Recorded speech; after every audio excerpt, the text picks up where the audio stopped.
चलो दोस्तों, आज हम लोग इस वीडियो में बात करेंगे कुबरनेटिस का क्लस्टर सेटअप गूगल क्लाउड के ऊपर कैसे लगाते हैं, है ना। तो जैसे कि मैं आप सबको बता दूं, लास्ट वीडियो में हमने ये देखा था कि कुबरनेटिस का जो क्लस्टर सेटअप है वो एजोर क्लाउड में किस तरीके से लगाया जाता है AKS सर्विस को यूज़ करके। तो एजोर क्लाउड के ऊपर हमने करके देख लिया। आज हम लोग बात करेंगे गूगल क्लाउड के ऊपर किस तरीके से कुबरनेटिस का क्लस्टर सेटअप किया जाता है और किस तरीके से उसे मैनेज किया जाता है और किस तरीके से उस पर अपनी पॉड वगैरह की डिप्लॉयमेंट की जाती है ना। तो जैसे कि मैं आप सबको बता दूं, कई कंपनियां ऐसी होती हैं जो क्लस्टर सेटअप गूगल क्लाउड के ऊपर GKE सर्विस पे को यूज करके कर रहे होते हैं। अब GKE है क्या?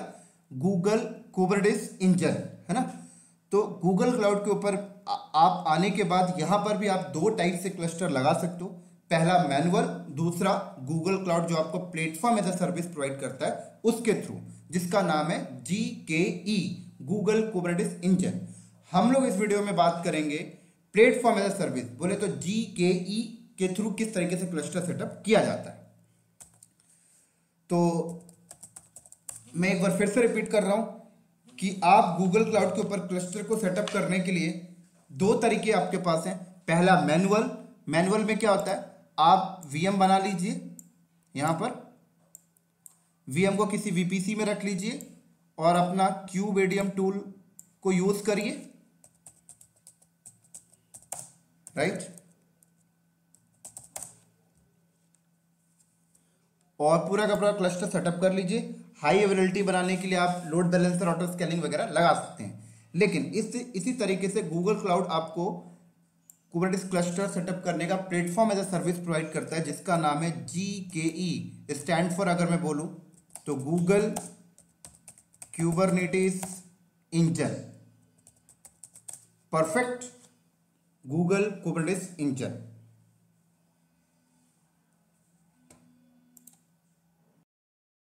Google Kubernetes engine. तो फिलहाल इसमें होता क्या है कि आप GKE डैशबोर्ड में जाते हो और आप बोलते हो कि मुझे कुबरनेटिस का क्लस्टर चाहिए। आपसे पूछता है कितने नोड चाहिए, आप नोड सेलेक्ट कर देते हो, नोड की हार्डवेयर कॉन्फ़िगरेशन बता देते हो, नोड को कौन से VPC में जाना है वो VPC आप सेलेक्ट कर देते हो और बैकएंड में पूरा का पूरा क्लस्टर आपका बन के रेडी हो जाता है। अब इस क्लस्टर की हार्डवेयर मैनेजमेंट गूगल की टीम खुद देखती है। इसके ऊपर OS अपग्रेडेशन, पैच अपग्रेडेशन, इसकी नोड की ऑटो स्केलिंग, सब कुछ गूगल क्लाउड देखेगा। बस आपको कुछ नहीं करना, क्लस्टर आपका बन जाता है। तो क्लस्टर को आप एक्सेस कर लें।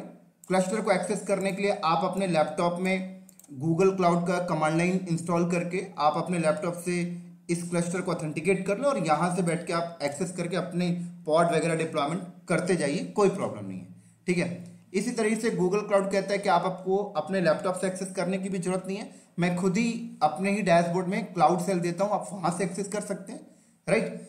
तीसरा और एक बढ़िया तरीका है कि GKE डैशबोर्ड में ही आप पूरे के पूरे क्लस्टर के ऊपर जो डिप्लॉयमेंट है वो एज अ ग्राफिकल वे भी कर सकते हैं। तो काफी अच्छा लगा मुझे, यूजफुल है और इजी टू यूज है।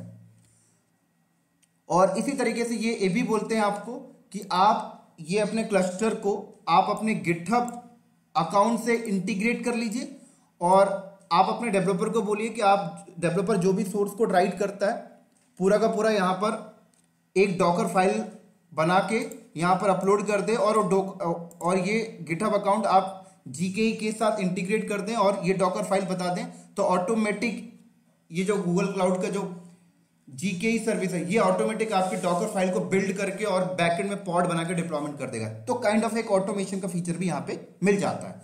तो चलिए फिर स्टार्ट करते हैं हम लोग किस तरीके से गूगल क्लाउड में जाकर Kubernetes platform as a service को प्रोविजन करते हैं। इसके लिए आपको दो चीज पहले होना चाहिए। फर्स्ट चीज ये है कि आपका एक गूगल क्लाउड में अकाउंट होना चाहिए। तो गूगल क्लाउड में अकाउंट बनाना कोई बहुत बड़ी बात नहीं है। अगर आप लोगों के जीमेल में अकाउंट है तो आप लोग इस पोर्टल में चले जाना cloud.google.com में, ठीक है। यहां पर आप जीमेल से लॉगिन कर लेना और लॉगिन करने के बाद आपको बिलिंग सेट करना पड़ेगा, राइट। बोले तो एक बिलिंग कंटेनर सेट करना पड़ेगा, उसमें आप अपनी क्रेडिट कार्ड, डेबिट कार्ड की इंफॉर्मेशन वगैरह डालना और जैसे बिलिंग आपका सेट हो जाएगा देन उसके बाद आपको एक प्रोजेक्ट बनाना पड़ेगा। यहाँ पर प्रोजेक्ट का कॉन्सेप्ट होता है, और प्रोजेक्ट बनाने के बाद फिर आप अपना एक क्लस्टर सेटअप लगा सकते हैं। तो जो बंदे गूगल क्लाउड को नहीं पढ़े हैं तो उनके लिए पहले गूगल क्लाउड में जाके अकाउंट तो बनाना नहीं है। अगर आपके पास जीमेल का है तो आप सीधे क्या करिएगा, ये देखिए यहाँ पर जाइए और सीधे आपको लिखना है cloud.google.com। ठीक है,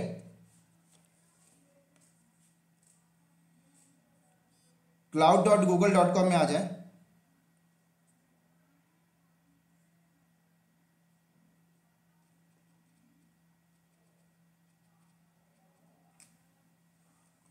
और चुपचाप से आप यहाँ पे देखिए, यहाँ पर देखिए आपके जीमेल से लॉगिन हो जाए, कर लीजिएगा कंसोल में जाके।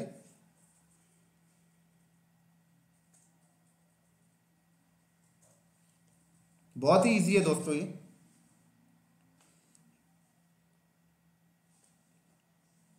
बस यहाँ पे जाके बिलिंग कंटेनर सेट करना है। बस आपको यहाँ जाइएगा और देखिए बिलिंग कंटेनर, तो ये link billing account next next करिएगा, कार्ड की इन्फॉर्मेशन मांगेगा वो डाल दीजिएगा। बस इतना होने के बाद फिर आप यूज़ कर सकते हैं। मेरे पास ऑलरेडी बिलिंग कंटेनर सेट है तो मैं इसको बंद कर देता हूँ। ये देखिए अकाउंट लॉगिन है, तो बिलिंग कंटेनर सेट है। बिलिंग कंटेनर सेट होने के बाद आपको एक काम करना है, प्रोजेक्ट एक क्रिएट करना होगा, राइट। तो प्रोजेक्ट के लिए आप यहाँ आइएगा। देखिए 2 प्रोजेक्ट मेरे पास ऑलरेडी बना हुआ है, आप न्यू प्रोजेक्ट करके एक नया प्रोजेक्ट बना लें। हालांकि अगर आप फर्स्ट टाइम लॉगिन कर रहे हैं तो यहाँ पर कोई प्रोजेक्ट बना नहीं होगा। आप कोई भी सर्विस अगर क्रिएट करने जाएंगे तो आपको फर्स्ट वहीं पे बोल देगा क्रिएट करने के लिए, तो एक वो भी तरीका है। लेकिन मेरे पास तो ऑलरेडी 2 प्रोजेक्ट बने हुए हैं, तो मैं एक नया प्रोजेक्ट यहाँ पे बना लेता हूँ। न्यू प्रोजेक्ट में क्लिक करके, और प्रोजेक्ट का नाम यहाँ पे मैं दे देता हूँ जैसे cloud knowledge India perfect and create. तो ये प्रोजेक्ट क्रिएट हो रहा है, तो एटलीस्ट इसको क्रिएट होने में 1 से 2 मिनट लग जाएगा।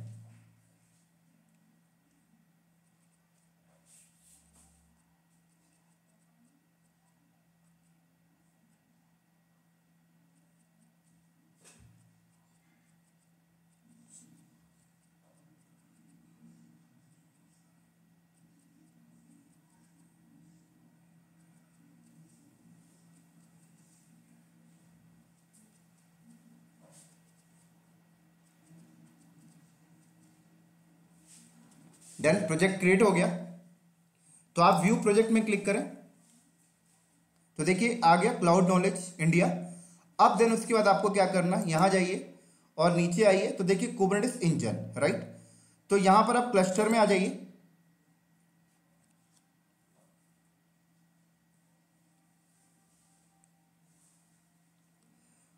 उसके बाद देखिए जैसे आपने कुबरनेटिस क्लस्टर पे आए तो ये Kubernetes engine API being enabled, right, ये इनेबल हो रहा है। क्योंकि एक्चुअली गूगल क्लाउड में क्या होता है कि मैं आपको एक चीज बता देता हूँ कि यहाँ पर सारी सर्विस एज अ एपीआई के फॉर्मेट में काम कर रही होती है, और बाय डिफॉल्ट कोई भी एपीआई यहाँ पर इनेबल मोड में नहीं होता है, डिसेबल्ड होता है। तो जब भी आप कोई भी फर्स्ट टाइम कोई सर्विस को आप प्रोविजन करने जाते हैं तो सबसे पहले उसकी एपीआई इनेबल होती है, और एक बार अगर ये एपीआई इनेबल हो जाती है तो फर्दर फिर वो टाइम नहीं लेता अगर आप दूसरा क्लस्टर बनाने जाएं तो कोई नहीं, इसको 1 से 2 मिनट वेट कर लेते हैं एपीआई इनेबल होने में।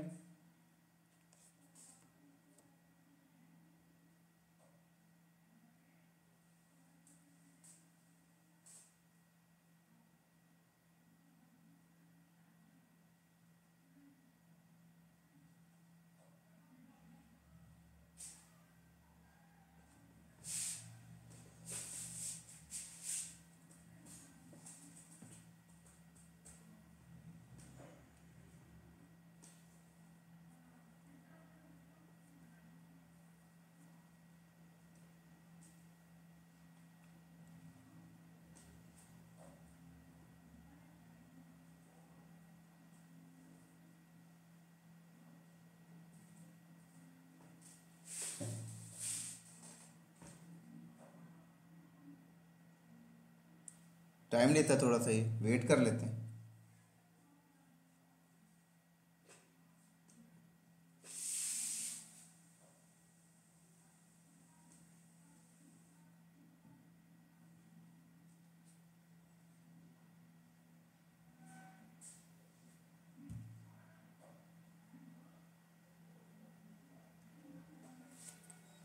तो टाइम ले रहा है काफ़ी, तो वीडियो को पॉज कर देता हूँ क्योंकि बहुत लंबी वीडियो हो जाएगी नहीं तो। जैसे ही ये एपीआई इनेबल हो जाएगा फिर कंटिन्यू करता हूँ।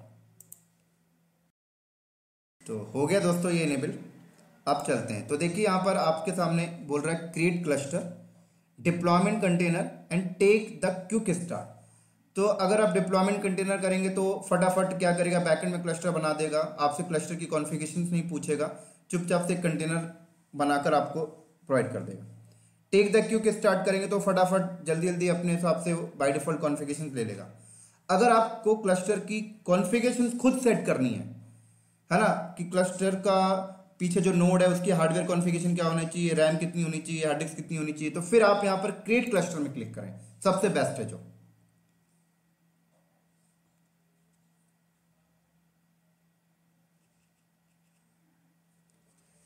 तो देखिए यहां पर क्लस्टर का नाम आप सेट कर सकते हैं। तो देखिए यहां पर मैं क्लस्टर का नाम दे दीजिए जैसे क्लाउड नॉलेज हाइफन क्यूबरनेटिस, ठीक है ना। उसके बाद देखिए location type zonal regional, zone आप सेलेक्ट कर सकते हैं कौन से जोन में इसको क्लस्टर को रखना है, राइट। स्पेसिफाइड नोड लोकेशन आप सेलेक्ट कर सकते हैं। और देखिए यहाँ पे मास्टर वर्जन कह रहा है कि कुबरनेटिस का वर्जन भी आप सेलेक्ट कर सकते हैं, राइट। ऐसे अगर आप क्लस्टर की हार्डवेयर कॉन्फ़िगरेशन सेट करना चाहते हैं तो आप यहाँ पे आइए, फिर नोड देखिए डिफॉल्ट में आइए और ये नोड में आइए। तो जब आप नोड में आते हैं तो देखिए यहाँ पर इमेजेस भी आप सेलेक्ट कर सकते हैं, राइट। बैकएंड में आपको नोड में कौन सी इमेजेस चाहिए देख सकते हैं, यहाँ पे नंबर ऑफ इमेजेस आ रही हैं, क्लियर, उबंटू, ये सारी चीजें बैकएंड में। विंडोज भी आप मांग सकते हैं, देखिए मिल रहा है आपको, परफेक्ट। इसी तरीके से देखिए नोड की जो हार्डवेयर कॉन्फ़िगरेशन है वो आप सेलेक्ट कर सकते हैं, जैसे एन सीरीज की वीएम चाहिए क्या आपको, देखिए यहाँ पर सीपीयू और रैम बता रहा है आपसे, यहाँ पे हार्डवेयर सेलेक्ट कर सकते हैं, देखिए नंबर ऑफ आ रहे हैं यहाँ पर, क्लियर। ऐसे मेमोरी ऑप्टिमाइज वाले चाहिए तो हाईफाई रैम वाले चाहिए तो हाईफाई रैम वाले ले सकते हैं। देखिए यहाँ पर 961 जीबी तक का रैम आपको मिल रहा है, और थोड़ा सा और आ गया है तो और भी आपको यहाँ पे मिल सकता है, परफेक्ट। हालांकि 961 MB सबसे हाई रैम है यहाँ पर। इसी के साथ साथ कंप्यूट ऑप्टिमाइज, अगर आपको हाईफाई सीपीयू के साथ चाहिए तो आप हाईफाई सीपीयू के साथ ले सकते हैं, देखिए यहाँ पर 60 सीपीयू तक का आपको मिल रहा है। तो प्रोडक्शन में अगर आपको हाईफाई क्लस्टर लेना है तो भाई आप ले सकते हैं, कोई प्रॉब्लम नहीं। मैं तो जनरल पर्पस लेता हूँ क्योंकि जनरल पर्पस का प्राइस लो है और मैं लर्निंग पर्पस पे कर रहा हूँ, तो बेस्ट है जनरल पर्पस। आप भी जनरल पर्पस में ज़्यादा अच्छा है। देन उसके बाद देखिए बूट डिस्क, अब कह रहे हैं जो क्लस्टर आप ले रहे हैं उस बैकएंड क्लस्टर के अंदर जो नोड होंगे उसकी हार्ड डिस्क की कॉन्फ़िगरेशन स्टैंडर्ड हार्ड डिस्क चाहिए या एसएसडी चाहिए, देख सकते हैं आप यहाँ पे सेलेक्ट कर सकते हैं। साइज भी आप अपने हिसाब से ले सकते हैं। तो मैं एक लर्निंग पर्पस में हम लोग यहाँ पे काम कर रहे हैं तो मैं स्टैंडर्ड परसिस्टेंट डिस्क लेता हूँ, जिससे प्राइस ज़्यादा ना आए और 100 GB डिस्क सफिशिएंट है मेरे लिए यहाँ पर, राइट। इसी तरीके से अगर आप थोड़ा सा यहाँ पे आ जाएं तो देखिए यहाँ पर आप सिक्योरिटी में आ जाएं तो सिक्योरिटी से रिलेटेड चीज़ें आप देखिए कर सकते हैं। Allow default access, allow full access to all cloud APIs, ये सारी चीज़ें, और set access for each API. तो यहाँ पर मैं भी अलाउ फुल एक्सेस कर देता हूँ क्योंकि फर्दर कोई इशू ना हो, मुझे इस क्लस्टर जब बने तो मुझसे एक्सेस करने में कोई इशू ना हो। उसी तरीके से मेटा डेटा की इंफॉर्मेशन आप यहाँ पे दे सकते हैं, देखिए डेटा अबाउट डेटा। ऐसे ऑटोमेशन में आ जाए अगर आप थोड़ा सा, तो ऑटोमेशन में देखिए क्या आपसे बोल रहा है, इनेबल मेंटेन विंडोज, राइट। अगर आप इनेबल मेंटेन विंडोज कर देंगे तो क्लस्टर में बैकएंड, आप क्लस्टर के बैकएंड में जो नोड आपको मिल रहा है, राइट, तो कुछ अगर दिक्कत आती है तो वो लोग खुद ही उसको मैनेज कर देंगे, राइट। तो यहाँ पर देखिए साफ साफ कह रहा है कि आप इनेबल मेंटेनेंस विंडोज में क्लिक करके आप टाइमिंग बता दें कि अगर मेरे बैकएंड में जो क्लस्टर है उसके नोड में अगर कुछ भी दिक्कत आती है नेटवर्क से लेकर हार्डवेयर से लेकर, तो आप ये टाइम पर उसे रिजॉल्व करें, तो ये लोग उसी टाइम पर रिजॉल्व करेंगे। आप यहाँ पर देखिए डे भी बता सकते हैं। अगर मैंने यहाँ पर मैंने बोला फ्राइडे, इसका मतलब ये सिर्फ फ्राइडे को ही मेंटेनेंस करेंगे, है ना। ऐसे कस्टम एडिटर में आके आप कस्टम एडिटर के हिसाब से भी आप टाइमिंग दे सकते हैं, देखिए यहाँ पर। तो बहुत अच्छी चीज़ है ये। हालांकि अभी मैं इसको डिसेबल कर देता हूँ क्योंकि इसके एक्स्ट्रा चार्ज लग जाते हैं। ऐसे यहाँ पर देखिए enable vertical pod auto scaling, तो आप यहाँ पर चाहते हैं कि आपके नोड के अंदर जब आप पॉड बनाएं और पॉड के ऊपर कोई चीज डिप्लॉयमेंट करें तो आपको लगता है कि अगर उस पर लोड बढ़े तो पॉड की ऑटोमेटिकली वर्टिकल ऑटो स्केलिंग हो जाए। तो आप वो भी यहाँ पे इनेबल कर सकते हैं, देख सकते हैं। तो अगर मैं enable vertical pod auto scaling कर दिया तो मेरे पॉड की vertical auto scaling automatic feature enable हो जाएगा, राइट। ये सारे टर्म्स उन्हीं को समझ लग रहे होंगे जिन्होंने कुबरनेटिस को पढ़ रखा है, ठीक है ना। इसी के साथ साथ इनेबल नोड ऑटो प्रोविजनिंग, तो अगर ये भी मैं कर सकता हूं, देख सकते हैं कितना अच्छा फीचर यहां पे आपको मिल रहा है, इनेबल नोड ऑटो प्रोविजनिंग। तो आप यहां पे ये बता सकते हैं कि अगर क्लस्टर में जो 4 नोड है अगर उनके ऊपर लोड बढ़े तो नोड की भी ऑटोमेटिक प्रोविजनिंग हो जाए, उसकी कॉन्फ़िगरेशन आप सेट कर दें यहां पर, ठीक है। ये भी आप फीचर यहां पे कर सकते हैं। इसी तरीके से नेटवर्किंग में आ जाए तो नेटवर्किंग में देखिए पब्लिक क्लस्टर, अगर आप इस क्लस्टर को पब्लिकली एक्सेस करना चाहते हैं तो पब्लिक क्लस्टर करिए, अगर आप इसको प्राइवेट रखना चाहते हैं तो आप इसे प्राइवेट क्लस्टर भी करके रख सकते हैं। फिर उसके बाद आप देखिए यहाँ पर रेंज दे सकते हैं कि मास्टर नोड की रेंज क्या होनी चाहिए। उसके बाद आप अपनी वीपीसी बना लें, वहां पे अपना कस्टम नेटवर्क दे दें और वो नेटवर्क आप यहाँ पे डिफाइन कर दें, ठीक है। नोड्स अपने डिफाइन कर दें। देखिए यहाँ पर पॉड की आईपी रेंज आप बता दें, पॉड को क्या आईपी मिलनी चाहिए और मैक्सिमम पॉड एक नोड में कितने होना चाहिए वो भी आप डिफाइन कर सकते हैं। और क्लस्टर के अंदर सर्विस आईपी रेंज भी आप यहाँ पे सेट कर सकते हैं। ये सारे टर्म्स उन्हीं को समझ लग रहा है दोस्तों जिन्होंने कुबरनेटिस को ऑलरेडी पढ़ रखा है, क्लियर। ऐसे देखिए इनेबल एचटीटीपी लोड बैलेंसर, तो आप अपने क्लस्टर के साथ लोड बैलेंसर भी आप ले सकते हैं कि फर्दर अगर आप कोई पॉड बनाते हैं, कोई डिप्लॉयमेंट बनाते हैं, उसको बाहर से एक्सेस करना है तो आपको लोड बैलेंसर चाहिए तो आप लोड बैलेंसर यहां से इनेबल कर रहे हैं, देख सकते हैं यहां पर। तो ये सारे फीचर यहां पे अवेलेबल है, काफी कस्टमाइजेबल है दोस्तों ये। मैं अभी यहां पे पब्लिक क्लस्टर करता हूं और नेटवर्क में सारा कुछ डिफॉल्ट ही यूज कर रहा हूं, राइट। सिक्योरिटी में आ जाए तो यहां पर देखिए सिक्योरिटी से रिलेटेड भी और भी चीजें हैं जो सिक्योरिटी में आपको कवर की जाती है। देखिए यहाँ पर ये अभी मैं डिस्कस नहीं कर रहा हूँ। मेटा डेटा में आ जाइए एंड फीचर में आ जाइए, ये सारी चीज़ें देखिए आप यहाँ से कर सकते हैं। तो फिलहाल अभी मैं क्लस्टर बेसिक में आता हूँ और मैं जो इन्फॉर्मेशन यहाँ पे सिलेक्टेड है अभी मेरे लिए परफेक्ट है। एक्स्ट्रा इन्फॉर्मेशन हम लोग आगे देखेंगे। अभी मैं चुपचाप से इसे क्रिएट में क्लिक करता हूँ। तो जैसे मैं इसे क्रिएट में क्लिक करूंगा तो ये बैकएंड में क्लस्टर बनाना स्टार्ट कर देगा और रेडी करके मुझे दे देगा। फिर मैं उसे एक्सेस करके अपने डिप्लॉयमेंट वगैरह करके दिखाऊंगा आप लोग को। तो इसे रेडी होने में एटलीस्ट 5 से 6 मिनट लगेगा। तो तब तक के लिए मैं वीडियो को पॉज कर देता हूं। जैसे ही ये रेडी हो जाएगा देन उसके बाद मैं कंटिन्यू करूंगा। तो दोस्तों ये क्लस्टर देखिए रेडी हो गया, राइट। और देख सकते हैं इन्होंने देखिए क्लस्टर का नाम, लोकेशन, क्लस्टर का साइज 3 नोड मुझे मिला है, टोटल कोर सीपीयू मुझे इतना मिला है और रैम टोटल देखिए इतना मुझे मिला है, राइट। इसी तरीके से अगर मैं थोड़ा सा अंदर जाऊं तो यहां पे क्लिक करिए, आप क्लस्टर के अंदर चले जाएंगे। इसी तरीके से देखिए मास्टर वर्जन आपको बता रहा है, देखिए सारी चीजें, पूरी इंफॉर्मेशन, एंड पॉइंट वगैरह सारा कुछ आपको यहाँ पे डिफाइन है, क्लस्टर की इंफॉर्मेशन। और स्टोरेज में जाए तो यहाँ पे देखिए स्टोरेज आपको नजर आ रहा है। नोड में चले जाइए तो देखिए यहाँ पे 3 नोड आपको मिले, 3 वर्कर नोड्स आपको मिले, क्लियर। देख सकते हैं उनकी रैम क्या है और अभी करंट में रैम क्या यूज हो रहा है, सारा कुछ यहाँ पे बता रहा। सीपीयू देखिए सारी चीज बता रहा है, स्टोरेज देखिए यहाँ पर बता रहा सारा का सारा।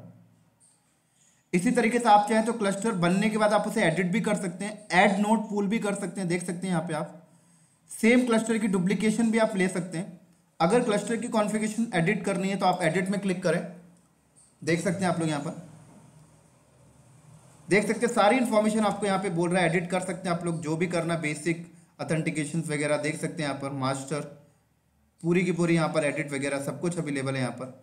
देखिए मेंटेनेंस इनेबल है, आप उसे डिसेबल कर सकते हैं। देखिए टाइमिंग वगैरह, मतलब बेसिकली ऐसा है कि क्लस्टर बनने के बाद भी आप उसकी कॉन्फ़िगरेशंस को एडिट कर सकते हैं। ये बेसिकली मोटिव समझाने का मतलब है, क्योंकि कई बार इंटरव्यू में पूछ लेते हैं कि एक बार क्लस्टर बन गया है आप उसे एडिट कर सकते हैं। बिल्कुल कर सकते हैं दोस्तों।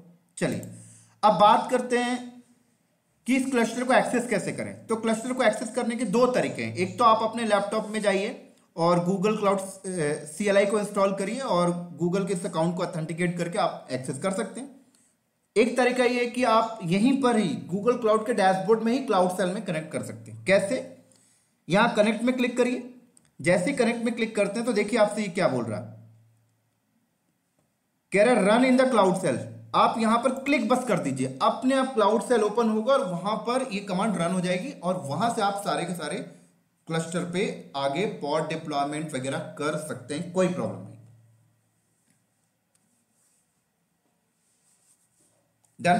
तो देखिए इसने कमांड भी यहां पर कॉपी कर दिया अपने, आप देख ही सकते हैं। यहां पर कुछ नहीं करना आपको, सिर्फ एंटर कर देना बस।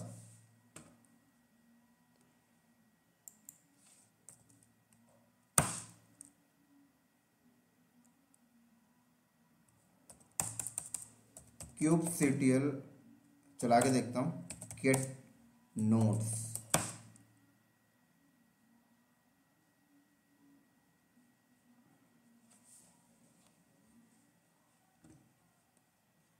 तो दिखा देगा मुझे यहाँ पर, देखिए एज अ कमांड पे देख रहा हूँ मैं, जो नोड अभी मैं ग्राफिकल देख रहा था।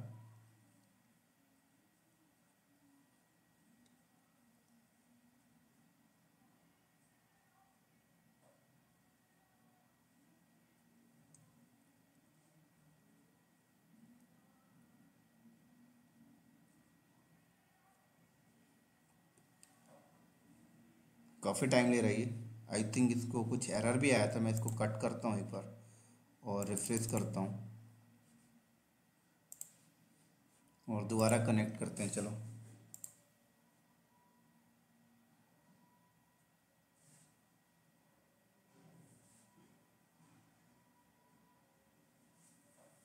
अब ठीक है, पहले कुछ एक्स्ट्रा कमांड शायद आ गई थी, अब परफेक्ट। चलो तो अब आप यहाँ पर kubectl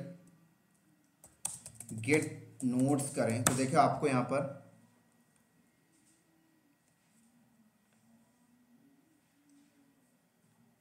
देख सकते हैं नोड, 3 नोड आपको मिला है, राइट। इन नोड की अगर आप आईपी देखना चाहें तो -o वाइड, अब ये सारी कुबरनेटिस की कमांड है दोस्तों, ठीक है। तो देखिए आपको 3 नोड मिला, तीनों नोड की कह रहा है इंटरनल आईपी और ये एक्सटर्नल आईपी। तो अगर मैं डायग्राम में चलूँ, मास्टर नोड ये आपको नहीं देते, मास्टर नोड की कंट्रोलिंग ये अपने पास ही रखते हैं, ठीक है ना, प्लेटफॉर्म एज अ सर्विस में। तो क्या हुआ यहाँ पर एक क्लस्टर बना, आपको दिखा दूं मैं।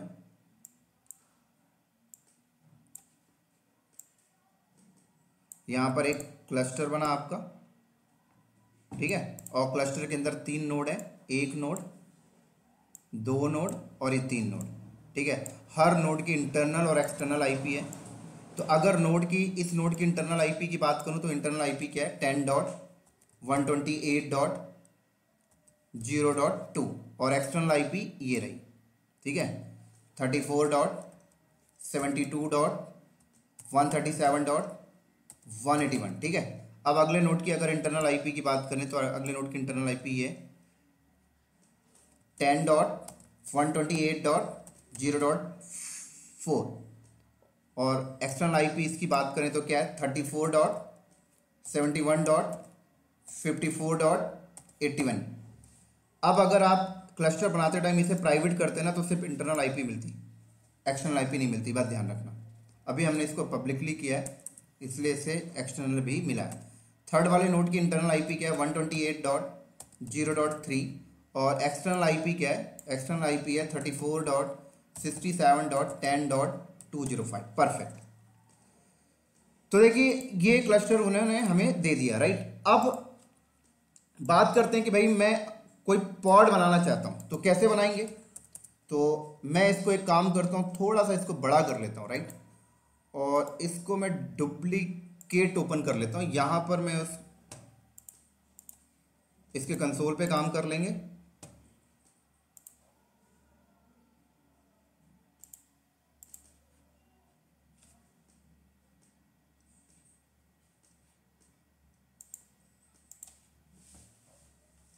ठीक है, यहां पर हम एज ए ग्राफिकल देख लेंगे, ये आ गया, सॉरी वहां पे ओपन हुआ तो ये बंद हो गया।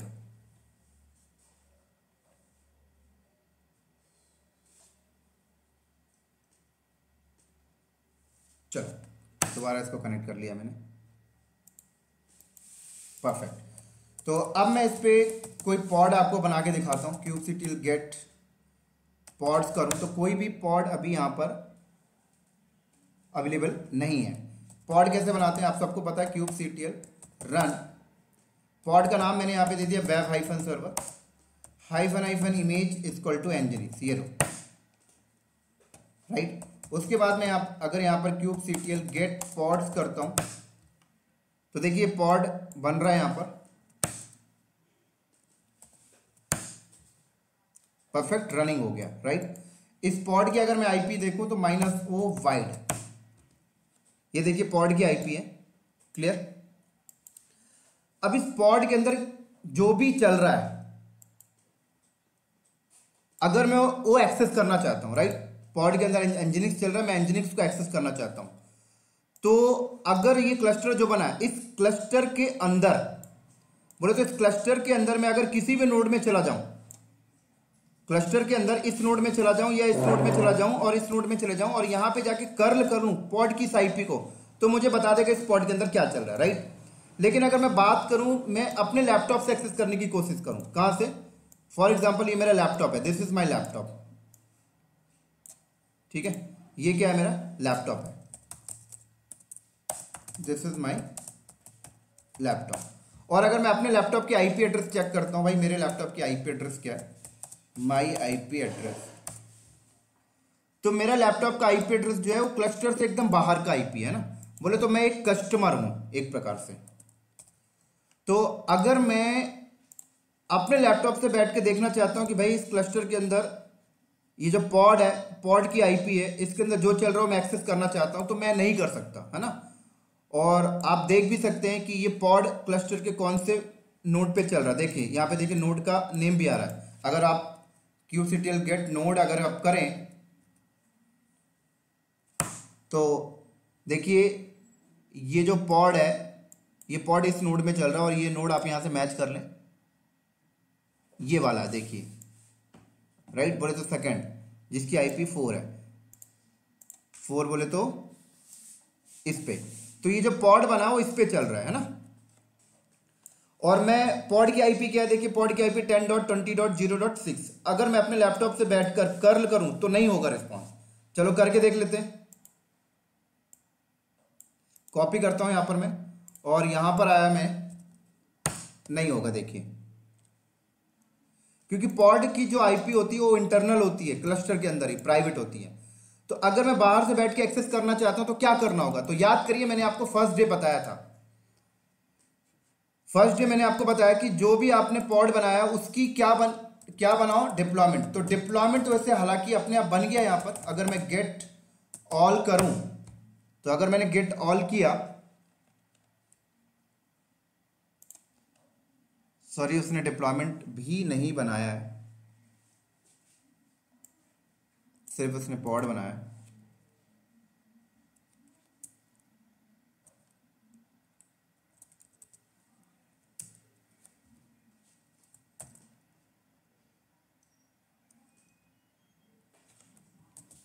तो मैं अगर kubectl, एक मिनट, गेट डिप्लॉयमेंट, उसने डिप्लॉयमेंट नहीं बनाया, सिर्फ पॉड ही बनाया था, ठीक है ना। kubectl गेट पॉड्स,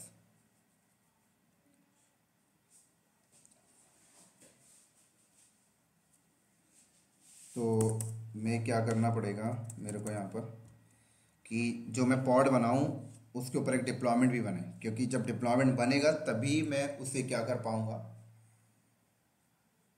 एक्सपोज कर पाऊंगा एज अ क्लस्टर आईपी या नोड पोर्ट या लोड बैलेंसर। याद है मैंने आपको उस दिन बताया था कि आपके नोड के अंदर पॉड चलता है और पॉड के अंदर डिप्लॉयमेंट होती है और डिप्लॉयमेंट की एक सर्विस बनती है ना। और सर्विस का टाइप क्या होता है, मैंने आपको बताया था, सर्विस का टाइप होता है क्लस्टर आईपी और नोड पोर्ट और लोड बैलेंसर, ठीक है। तो जब डिप्लॉयमेंट हो बनेगा तभी उसकी एक सर्विस बन पाएगी। तो डिप्लॉयमेंट तो है ही नहीं, सिर्फ पॉड बना है। तो ये जो मैंने अभी यहाँ पे कमांड चलाया, इससे सिर्फ एक पॉड ही बना है। तो मैं एक काम करता हूँ कि एक पॉड बनाता हूँ बट विद डिप्लॉयमेंट के साथ। तो उसके लिए मैं गूगल पे आता हूँ और यहाँ पर मैं kubernetes.io पे चलता हूँ, kubernetes.io पे जाता हूँ और यहाँ पर एक YAML फाइल सर्च कर लेते हैं हम लोग, जो डिप्लॉयमेंट, कोई पॉड बनाए विद डिप्लॉयमेंट के साथ, ये लो। तो ये मैंने यहाँ से कर लिया कॉपी, ठीक हो गया। और मैं ये जो पॉड बनाया था इसको डिलीट करता हूँ, kubectl डिलीट पॉड का नाम क्या है, web-server, परफेक्ट।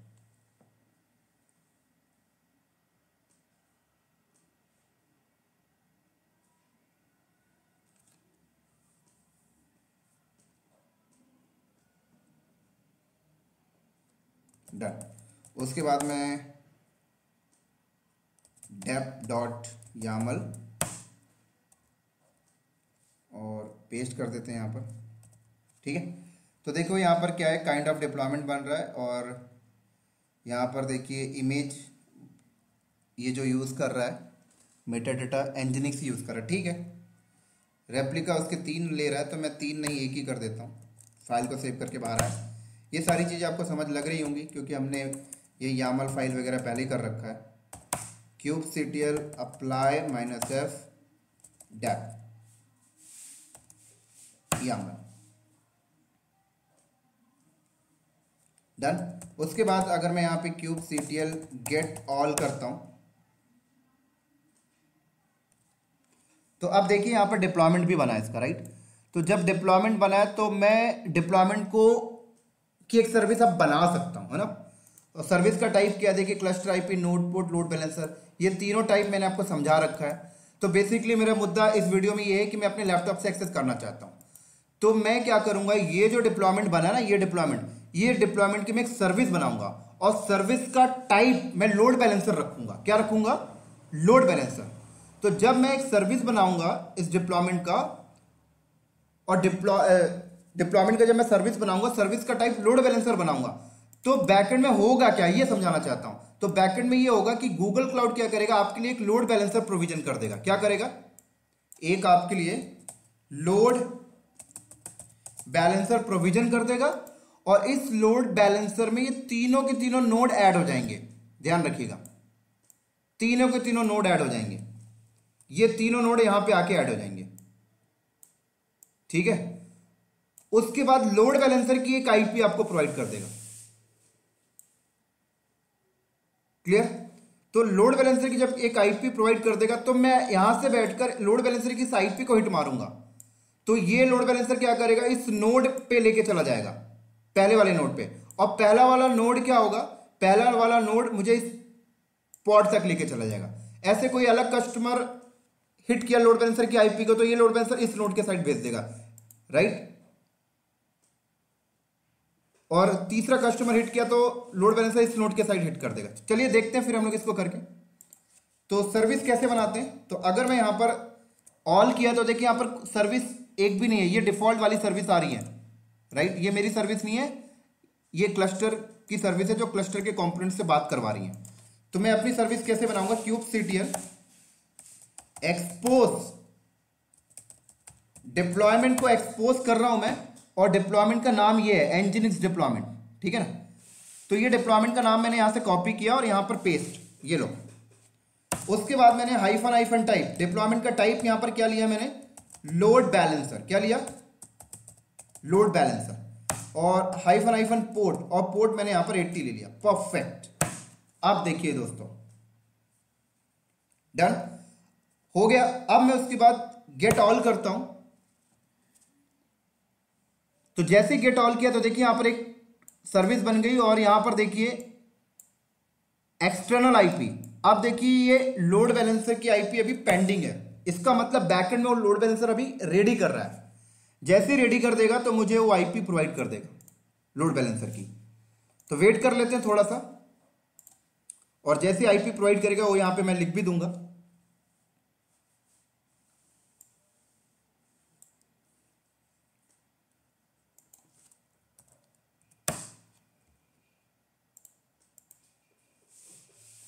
तो थोड़ा सा टाइम लेता है लोड बैलेंसर बनाने में, जैसे ही बनेगा उसको ये मुझे आईपी दे देगा।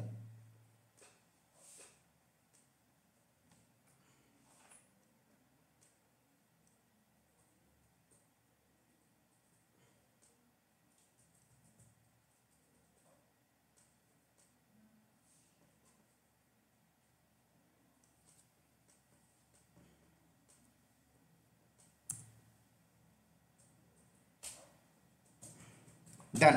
तो देख सकते हैं इसने मुझे लोड बैलेंसर की आईपी प्रोवाइड कर दिया। तो ये मुझे इसने यहां पे लिख देता हूं, ये लोड बैलेंसर की आईपी इसने मुझे प्रोवाइड कर दिया, ये लीजिए। तो अब मैं बाहर से बैठ के क्या करूंगा, इस आईपी को हिट मारूंगा। तो चलते हैं फिर, यहां पर गया मैं और इसको हिट मारता हूं। तो देखिए यहां पर एनजिनिक्स ओपन हो गया, देख सकते हैं अब आप लोग। एक चीज मैं आपको और बता दूं, जब मैंने इस डिप्लॉयमेंट की सर्विस बनाई तो इसने सिर्फ सर्विस का टाइप मैंने लोड बैलेंसर लिया। तो आप सबको बता दूं, फिर से रिमाइंड कर दूं, मैंने आपको बताया था कि जब आप सर्विस का टाइप लोड बैलेंसर रखते हैं तो बैकएंड में नोड पोर्ट भी क्रिएट होता है और क्लस्टर आईपी भी क्रिएट होता है, राइट। तो देखिए यहां पर बैकएंड में इसने नोड पोर्ट भी क्रिएट किया है, देख सकते हैं नोड की पोर्ट ये इसने दिया है, नोड पोर्ट भी इसने क्रिएट किया साथ में। तो हर नोड के साथ ये पोर्ट मैपिंग इसने कर दी। यहां पर लिख देता हूं मैं ये सारी चीजें, हालांकि हमने पहले भी कवर कर रखी हैं, तो जो लोग बंदे पहले वाली वीडियो को वॉच कर रखे हैं उन्हें प्रॉपर अंडरस्टैंडिंग हो रहा है। तो देखिए जब मैंने इस डिप्लॉयमेंट की सर्विस बनाई और सर्विस का टाइप लोड बैलेंसर किया तो लोड बैलेंसर की भी आईपी मिली, साथ में नोड पोर्ट भी हुआ और क्लस्टर आईपी भी मिल गई मुझे। देखिए यहां पर ये क्लस्टर आईपी है, ठीक है ना, ये क्या है, क्लस्टर आईपी है। तो क्लस्टर आईपी कहां होती है, अंदर हो गई, ये लीजिए ये हो गई क्लस्टर आईपी मेरी, परफेक्ट। तो क्लस्टर आईपी क्या होगी, बीच में रहेगी, समझ लो ये बीच में बता देता हूं, जगह नहीं है एक्चुअली, ये बीच में, ओ अभी भी स्पेस नहीं आ रहा, इसको थोड़ा सा छोटा कर लेते हैं। तो इस क्लस्टर आईपी को इसलिए मैं बता रहा हूं क्योंकि आपको थोड़ा सा अंडरस्टैंडिंग पावर और अच्छी हो जाए। तो ये क्लस्टर आईपी मिल गई, ठीक है ना, ये देखिए। तो अब हुआ क्या बैकएंड में, बैकएंड में ये हुआ कि इस नोड की ये आईपी है और इसके साथ ये पोर्ट मैपिंग हो गई और ये इसके साथ क्लस्टर आईपी के साथ मैप्ड हो जाती है। ये भी क्लस्टर आईपी के साथ मैप्ड, ये भी क्लस्टर आईपी के साथ मैप्ड और लोड बैलेंसर के साथ ये मैप्ड है। देखिए ये देखिए। तो अगर मैं अपने लैपटॉप से बैठकर मैंने क्या किया, ब्राउजर पे जाके मैंने कर्ल किया, किसको कर्ल किया मैंने, 35.202.183.206 को मैंने यहां पर हिट किया। तो ट्रैफिक का फ्लो क्या बना, यहां पर ट्रैफिक का फ्लो समझिए, ट्रैफिक यहां पे आई और यहां पे आई। अब लोड बैलेंसर ने क्या किया, इसके पास भेजा, राइट। अब इसके साथ देखिए ये पोर्ट मैपिंग है, तो जब ये पोर्ट मैपिंग है तो ये किसके साथ मैप्ड है, क्लस्टर आईपी के साथ, तो ये क्लस्टर आईपी के पास भेज दी। अब इस क्लस्टर आईपी के साथ मैप्ड क्या है, पॉड, कौन सा पॉड, जिस पॉड में मेरी एनजीनिक्स चल रही है। तो अब वो वाली पॉड अगर सिंगल पॉड है तो किसी एक ही नोड में होगी, है ना। तो अभी सिंगल पॉड ही है एक प्रकार से। अगर मैं आपको दिखाऊं kubectl गेट पॉड्स अगर मैं करता हूं तो देखिए सिंगल पॉड है। और अगर मैं आपको दिखाऊं ये कौन से नोड में चल रहा है तो ये भी दिखा सकता हूं मैं आपको। देखिए इस नोड में चल रहा है, ठीक है ना। नोड की आईपी क्या है, 10.20.0.7। तो सॉरी ये पॉड की आईपी है, ये नोड का नाम आ रहा है। तो नोड की अगर आपको आईपी देखनी है तो kubectl get nodes -o wide करिए। तो ये नोड का नेम है और ये देखिए, तो ये नोड की आईपी है 0.4। तो ये पॉड कहां चल रहा है, मेरा ये जो पॉड है वो इस नोड में चल रहा है, देखिए इस नोड में चल रहा है, ठीक है ना। तो अभी मेरे पास एक सिंगल पॉड है, तो मेरे पास अभी सिंगल पॉड है। कल को अगर मैं बोलूं कि भाई लोड बढ़े तो पॉड की ऑटो स्केलिंग हो जाए, तो हो सकता है कि पॉड इधर भी आ जाए, हो सकता है पॉड इधर भी आ जाए, है ना, 3 पॉड आ जाए अगर। तो मैं बाहर से हिट करता हूं इसको, ये क्या करता है, ये अपना राउंड रॉबिन को फॉलो कर रहा होगा। एक बार इस नोड की इस आईपी को इस पोर्ट को दिया, ये क्या करेगा, ये डायरेक्ट इस नोड को नहीं भेजेगा, ये देखेगा इसकी क्लस्टर आईपी कहां है, इसकी क्लस्टर आईपी को भेजेगा और क्लस्टर आईपी इस पोर्ट के साथ मैप्ड है, इस पॉड के साथ। तो अभी अगर मैं बाहर से बैठकर अगर कोई अलग कस्टमर हो, तो अगर कोई अलग कस्टमर हिट करता है, जैसे मैं एक कस्टमर हूं और एक और नया कस्टमर आ गया, वो भी अगर इसको हिट मारता है, तो अब ये क्या करेगा, इस नोड के साइड भेज देगा। तो ये नोड के पास गया, अब ये भी इस क्लस्टर आईपी के पास भेजेगा। ऐसे कोई तीसरा कस्टमर आया, वो इसको हिट करेगा, अब ये क्या करेगा, लोड बैलेंसर इस नोड के साइड दे देगा। लेकिन ये तीनों के तीनों नोड की आईपी की क्लस्टर आईपी के साथ मैप्ड है। क्लियर, समझ आ रही दोस्तों। इसी तरीके से कल को अगर मैं पॉड की ऑटो स्केलिंग मांग लिया तो हो सकता है 3 पॉड आ गए, तो एक पॉड इधर भी आ गया, एक पॉड इधर भी आ गया। तो अब ये क्लस्टर आईपी क्या करेगा, अब ये क्लस्टर आईपी एक बार इस पॉड को देगा, एक बार इस पॉड को, एक बार इस पॉड को। क्लियर? चलो, तो उम्मीद करता हूं ये टर्म्स आपको समझ में आ गया होगा। इसी तरीके से एक चीज और बता देता हूं। अभी देखिए ये आईपी से एक्सेस हो रहा है, अगर मुझे अपने नाम से एक्सेस करना है तो क्या करूं? तो अगर आप इसे अपने नाम से एक्सेस करना चाहते हैं तो आपका डीएनएस जहां पर भी होस्टेड है वहां जाके नाम से एंट्री कर लीजिए। तो अभी मैं अपना डीएनएस गूगल क्लाउड के ऊपर ही होस्ट करके और आपको ये नाम से भी ओपन करके दिखाता हूं। तो यहां पे आ जाइए गूगल क्लाउड में, देखिए यहां पर आप नेटवर्किंग में आ जाइए, यहां पे क्लाउड डीएनएस पे आइए।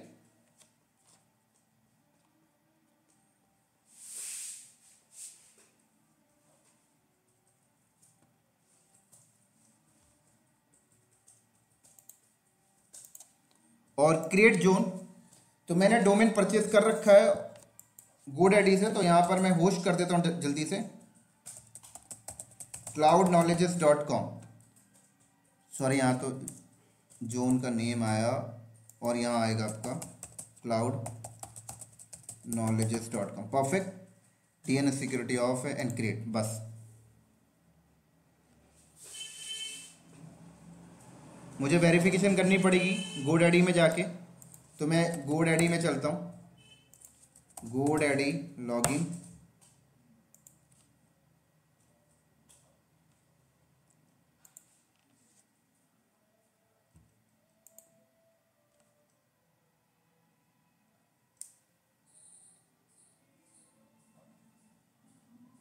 यहाँ जाना होगा मुझे और मैनेज डीएनएस में। दोस्तों एक बार फिर से रिपीट कर रहा हूँ, आज का वीडियो जो बंदे डायरेक्टली देख रहे होंगे तो उन्हें अंडरस्टैंडिंग नहीं होगा, क्योंकि इसमें बहुत से ऐसे टर्म्स मैंने यूज़ किए हैं जो हमने पहले कवर कर चुका है।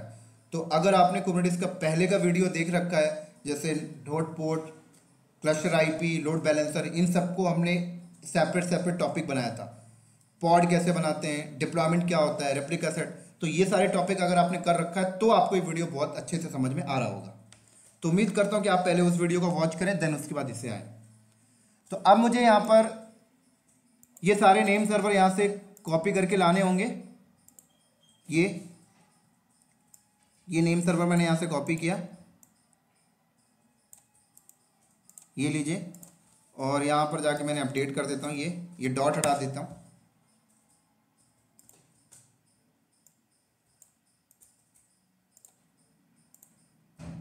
इसे भी मैंने यहाँ पे पेस्ट किया, ये लो, परफेक्ट।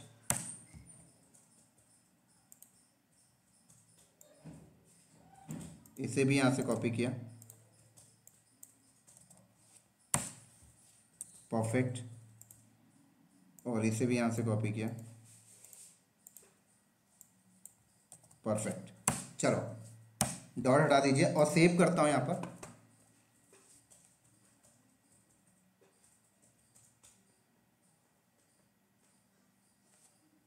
ये वेरिफिकेशन कर रहा हूँ दोस्तों मैं, क्योंकि मेरा डीएनएस जो रजिस्टर्ड है वो GoDaddy से है।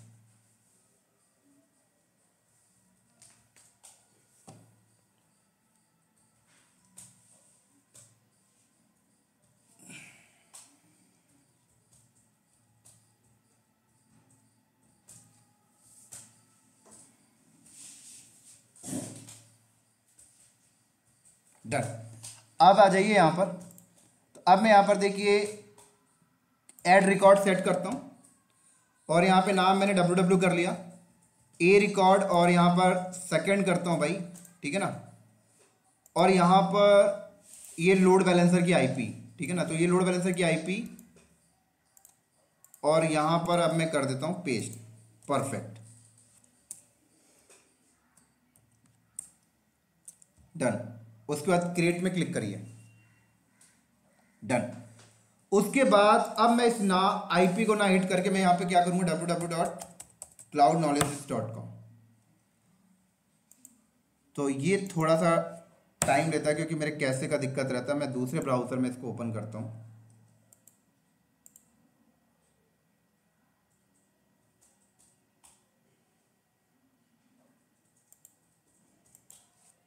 www.cloudknowledges.com, यहाँ पर भी मुझे काम करना पड़ेगा, राइट क्लिक करता हूँ और इनकॉग्निटिव प्राइवेट में ओपन करता हूँ इसे।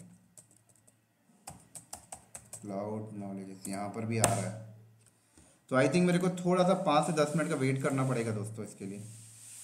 या तो मैं काम करता हूँ, मेरे पास एक क्लीनर है उसे चलाता हूँ।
डन।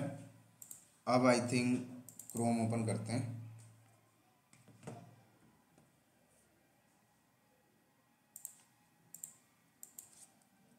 www.cloudknowledges.com।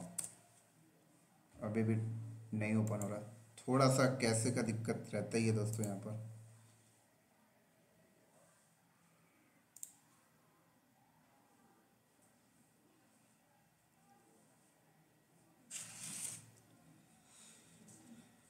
तो इससे भी अपडेट होने में थोड़ा सा टाइम लेता है, कोई नहीं, ये हो जाएगा।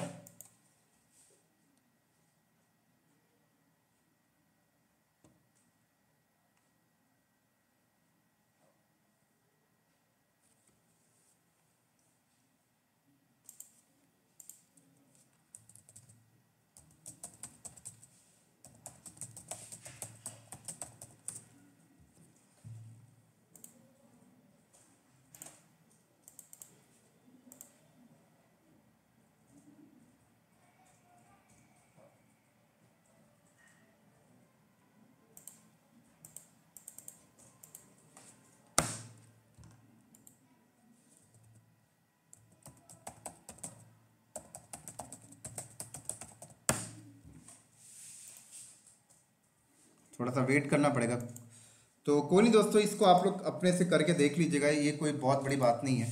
सिर्फ मैं आपको ये दिखाना चाहता था कि ये आई नेम से भी एक्सेस हो जाता, ठीक है।